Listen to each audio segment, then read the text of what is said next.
Hello everyone, in this video I will show you how to make a Telegram account without phone number. So first of all we have to open our Telegram here.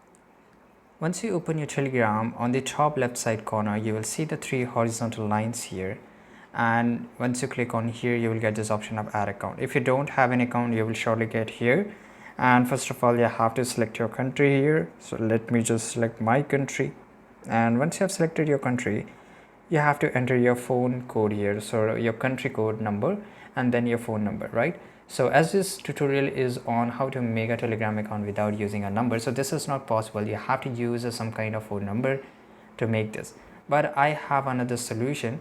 That is, just go to any of the browser here and search for temporary phone number, right? So this will help you to get a free number without any problem here.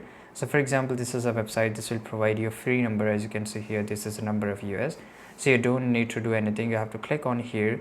Now copy the number and paste it in your Telegram. You will get a code here and you can just copy the code and paste it on your Telegram. In this way you can make so many Telegram account without using your number. So this is not possible to make account without phone number, but you can use a temporary phone number to do this. I hope you found this video very useful. Subscribe.